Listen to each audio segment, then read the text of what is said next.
Baka stress lang talaga siya. Kasi nung umalis na kami dun sa kanila, wala naman na kami binibigay sa kanila. Ang binabayaran na lang namin yung bahay.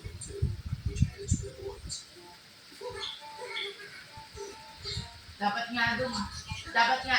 nga dun si tatay na papabayaran namin nung nabenta namin yung unit. Kasi hindi kami natuloy. Tapos parang sabi namin, kayo na rin magbayad ng bahay nyo.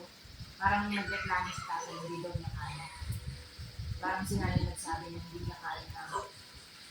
Kaya si tatay dapat ang sabi kasi ni Ma, kayo na rin magbayad ng bahay.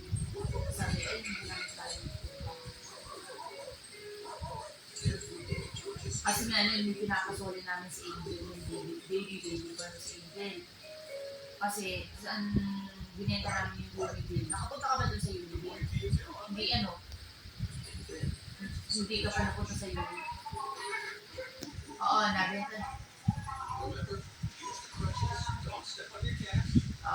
Pumunta kami ng Univille. Binenta na namin Univille. Ayaw nila isoli si Angel mo. Kasi sabi ni Ma, huwag niyo ang punin din si Angel. Hindi ba nabenta na? Kasi hindi mo kaya. Sabi sila mag-uupa ng bahay. Sabi nila hindi nila kaya. Hindi sila magbayad ng bahay. George was his fellow conscious as he was on his own feet.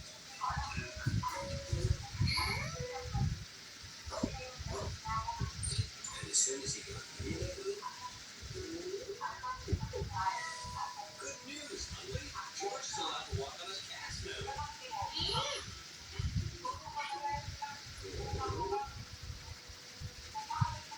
George showed Huntley how his leg was healed. The toxins don't read x-rays. Huntley didn't like to get too far from his lung.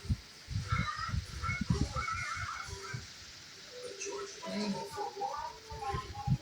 He also wanted to go for a climb. That wasn't allowed. Huntley was one serious monkey snob. They went to the park every day. George Isipin nila ganun siya.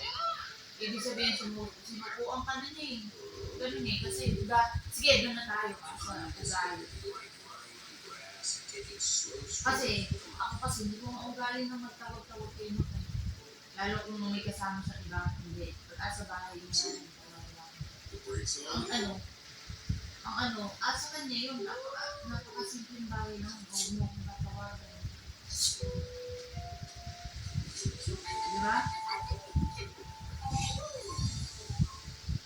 Bakit?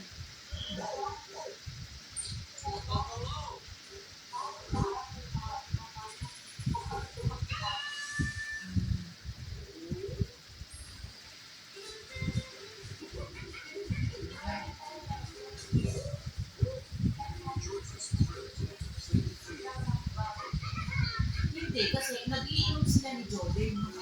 Yung sabi mo, tawagan mo. Diba magtawagan kami ilang oras? Nag-iinom sila ni Jordan. Nag-iusap na lang kami.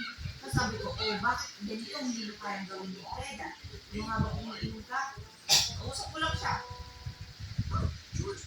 Makikinig lang naman yun, sabi ko gano'n.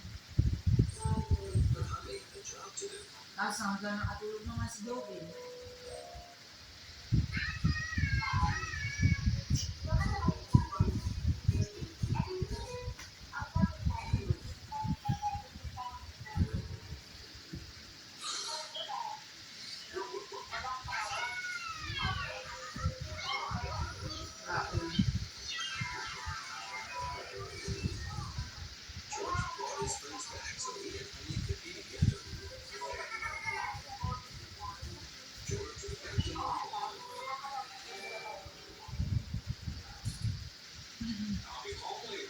Sinasabi niya yung may kaharap pa siya.